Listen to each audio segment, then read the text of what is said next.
Imagine being 3 times richer than Jeff Bezos, or having so much power that the US government needs to create unique laws just to control your company. During the height of his career, John D. Rockefeller's wealth amounted to 1.5% of the United States' total economic output. That's about $280 billion today. The secret to his vast wealth was his company, Standard Oil. At its height, Standard Oil controlled 90% of the US refineries and pipelines, and this was during a time when the demand for oil was soaring. Typically, for these kinds of wealthy families, on average around 10% of the family's wealth survives till the 3rd generation. However, the Rockefeller family still remains one of the richest and most powerful in the world. And for the most part, their wealth was made legally. But legal doesn't always mean ethical. This is the story of John Rockefeller. A century before tech and financial giants ruled the world, there was one name that everyone associated with wealth and power, and that was John D. Rockefeller. John was born in 1839 in Richford, New York, and he was just an ordinary boy.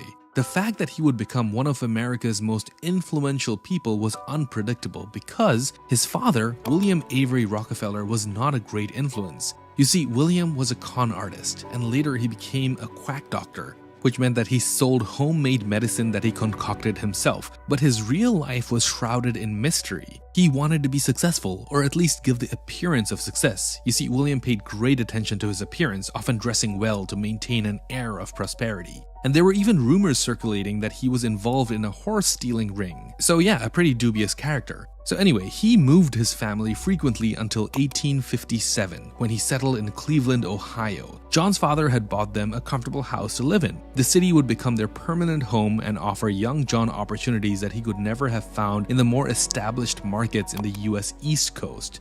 During his childhood, John D. Rockefeller grew up like any other country boy, living a simple life. He would attend a district school for a few months each year, and the rest of the time he would spend working and playing in a country setting. He was bright but unassuming. He would steadily do whatever tasks were set before him. He would chop wood, cared for horses, tended the farm, raising chickens and turkey. All in all, people never gave him a second thought. He was just ordinary. The only trait that he had that people noticed was that he was rather silent and reserved for a boy his age. Anyway, his first job was quite underwhelming. He dropped out of high school to take a minimum wage job as an assistant bookkeeper that earned him only 50 cents a day. But he had a plan. There was a vision to take him out of a life of modest income. You see, he saved all his money he earned from his job, and then he decided to ask his father for a loan. Now, we already talked about what a dubious character his father was, so I'm sure he had some money tucked away. But the important thing is, with his savings and this loan from his father, John Rockefeller took his first step into the business world in 1859. He started a commodities brokerage firm called Rockefeller and Clark that he launched with his partner. Their firm traded produce and petroleum products. Now, this was a very smart move. You see, America's oil industry was just beginning to boom. Furthermore, Cleveland's proximity to the Pennsylvania oil fields meant that it had excellent transportation network and quickly made it a hub for petroleum refining. In 1863, Rockefeller and his partners had earned enough capital to open their own refinery. Now, at this stage, you might be thinking that Rockefeller and his partners would go on to achieve great success together, making their mark on the world. A real-life American feel-good success stories of 2 country boys rising from humble beginnings. But that's not how our story goes. Even at an early age, John Rockefeller was cutthroat. A mere 2 years after their business started, Rockefeller kicked out his partner, bought them out, and then he went on to establish a new firm with the chemist called Samuel Andrews. At this stage, he needed even more capital.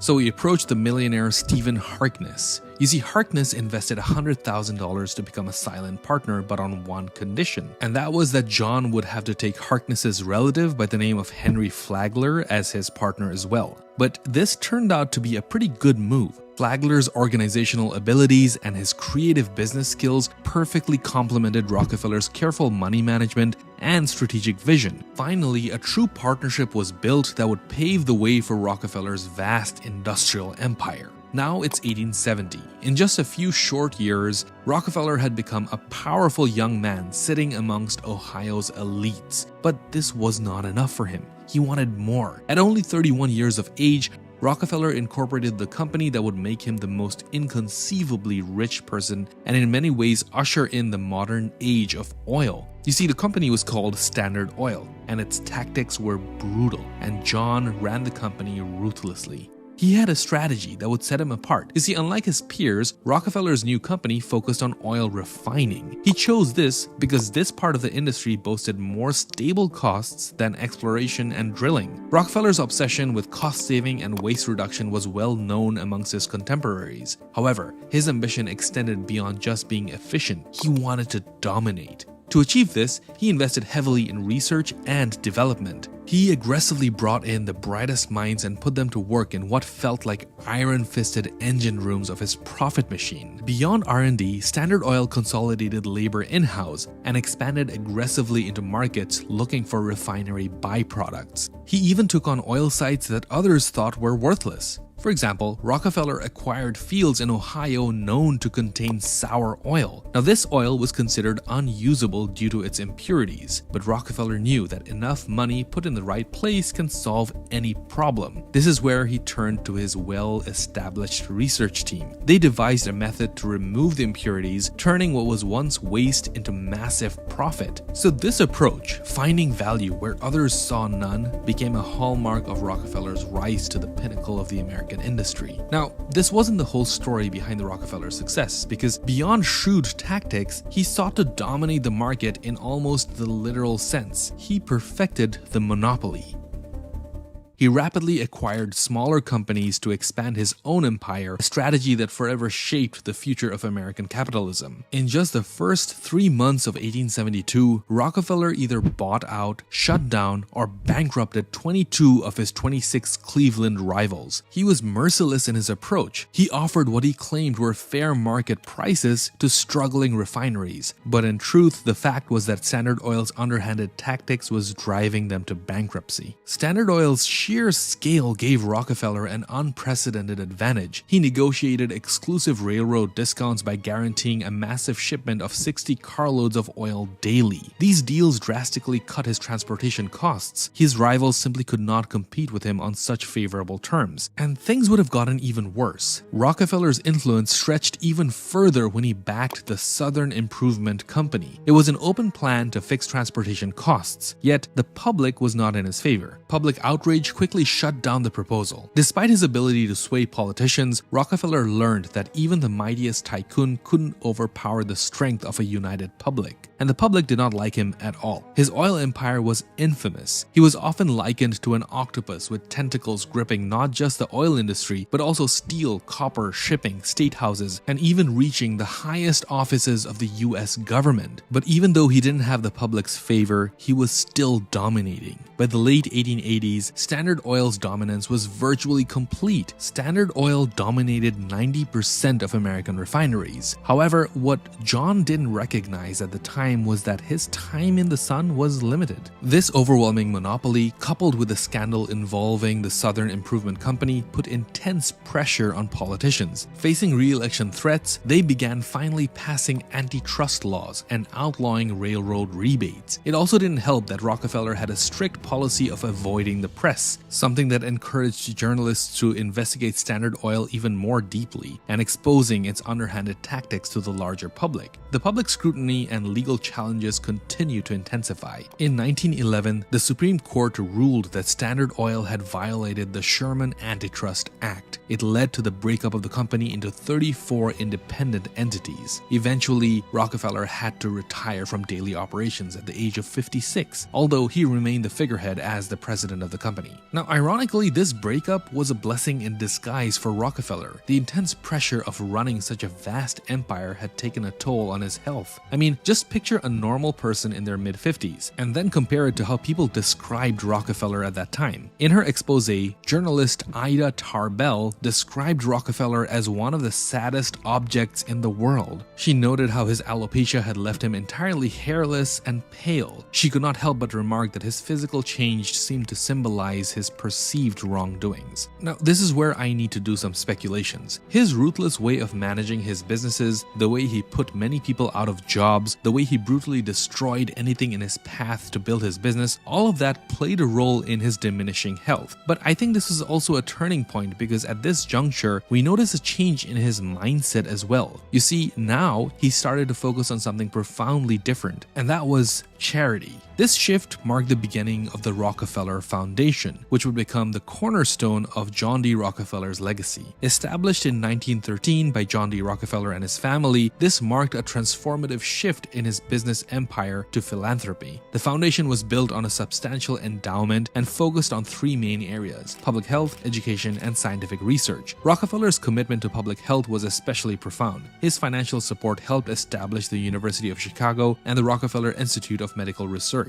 Both of these would go on to become a pioneer in biomedical research. This funding also played a crucial part in developing vaccines for diseases such as meningitis and yellow fever. Additionally, he revolutionized medical training in the United States and founded China's first modern medical school. Now, growing up in the country's poorer parts, Rockefeller strongly championed for better public sanitation and health education. He established public health schools at Johns Hopkins University in 1918 and Harvard University in 1921. He also helped to launch nationwide campaigns and global health campaigns as well. These campaigns targeted diseases such as hookworm, malaria, yellow fever, and typhus. This commitment to solving widespread health issues set the stage for a more strategic approach for the Rockefeller Foundation. Instead of making numerous small donations, Rockefeller preferred to make substantial contributions to institutions with significant potential. He believed in addressing root causes and seeking lasting solutions. Soon enough, the potential on impactful and sustainable solutions extended well beyond immediate health needs. The Rockefeller Foundation was a key funder of the Green Revolution. It drastically increased agricultural productivity in the developing world and is credited to saving up to 1 billion lives. For many years, the foundation continued to distribute more foreign aid than the entire US government. In fact, so much of his wealth was given away that he could only pass a fraction of it to his descendants. In 1912, Rockefeller's fortune was nearly $900 million in that year's dollar value. But upon his death, the estate amounted to only $26 million. This shows his dedication to philanthropy. Now, having said all of this, all the contributions and benefits to society, were they really done out of goodwill and a good heart? I think there's probably a bit more of a complex answer to that. There are several reasons one could do this: tax write-offs, polishing a dark part of history, building a legacy that's beyond monetary value, and so on. One can never really examine the minds of these historical figures. All we can do is speculate based on the evidence. But at the end of the day, one cannot deny the benefits that came from the Rockefeller Foundation. Even more than a century later, the Rockefeller family still remains a powerful presence. According to Forbes, they hold a combined net worth of $10.3 billion. Although some speculate that their wealth could be even higher, we'll just deal with the information that's currently publicly available. Not only this, the family continued to produce several millionaires and even billionaires. Amongst the most prominent of the Rockefeller descendants in the 21st century was David Rockefeller, at 101 years old. This was the world's oldest billionaire. When he passed away in 2017, his net worth was about $3.3 billion. And in the oil industry, their influence also remains noticeable. Yeah, Standard Oil did break up into multiple companies due to antitrust rulings. However, many of today's major oil corporations, including BP, Exxon, ConocoPhillips, and Chevron, all trace their roots back to Standard Oil. It was only in 2016 that the family fully divested itself from the oil markets, selling all its investments in fossil fuel companies. They claim that it was because of ethical reasons. Now, the most important question is, what's the secret to their lasting wealth? The answer lies in their strategic approach to wealth preservation.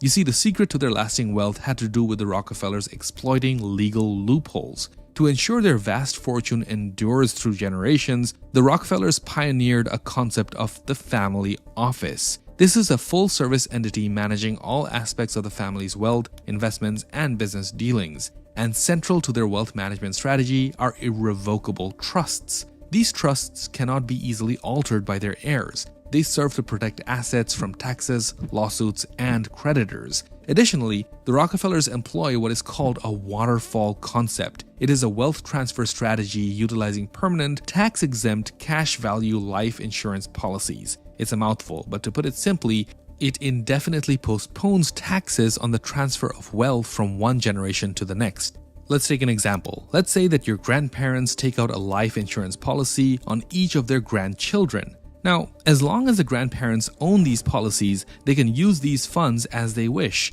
Upon their death, the ownership of these policies is transferred to the grandchildren, who can benefit from the income and designate beneficiaries for future transfers. And again, what has been described is information publicly available. There could be various other measures not known to ordinary people that the rich use to reduce their tax liability or even part of their wealth. But it isn't just their wealth that has been long-lasting. Their influence into the realm of US politics is mind-boggling. In fact, in 2014, it marked the first time since 1950 that Rockefeller was not occupying a high political office. Multiple members of the family had served in prominent political roles, including senators and governors over the decades. What is more, several high-profile politicians themselves have married into the family. Also, it's no surprise that the Rockefeller Foundation has been used as a political tool. Initially aimed at supporting global health and educational reforms, the foundation's work has sometimes shifted towards America's foreign policy. For instance, in post-war France, the Rockefeller Foundation's involvement helped counteract communism.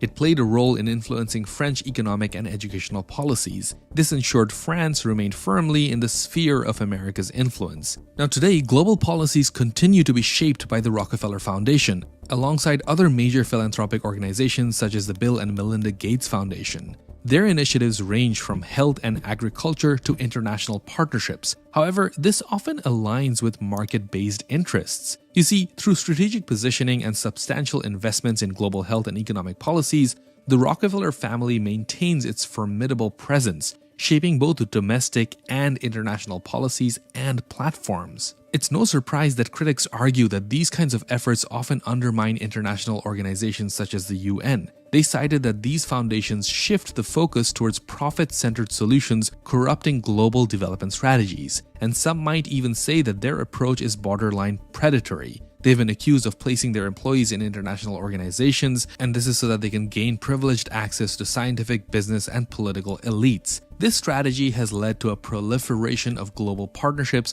particularly in the health sector. Critics say that these initiatives may sabotage public health development efforts for the sake of increasing their own influence in the process. So yeah, like I was saying earlier, philanthropy and seemingly generous acts can often come from a place of self-preservation and politics. Having said that, it cannot be denied that no matter what their motivations were, there were a lot of beneficiaries from these philanthropic acts. John D. Rockefeller was a master at navigating the system, ruthlessly capitalizing on every opportunity within the rules. And when those rules no longer suited his ambitions, he wasn't afraid to influence their change. His philanthropy reshaped education, science, and public health, leaving a lasting positive impact. However, we must take his legacy with a grain of salt, recognizing that there were moral compromises behind his wealth. While John Rockefeller's contributions undeniably improved many lives, they were often built on the back of a system that he manipulated to his own advantage. A complex figure who defined both the darker and the brighter sides of American capitalism. Now, if you stuck till the end, I want you to leave a $sign in the comments. Also, please do subscribe to this channel if you haven't already. It would mean the world to me. And if you haven't already, make sure to check out this video on Jakob Fugger. I think you'll really enjoy it. Thanks so much for watching, and I'll see you soon.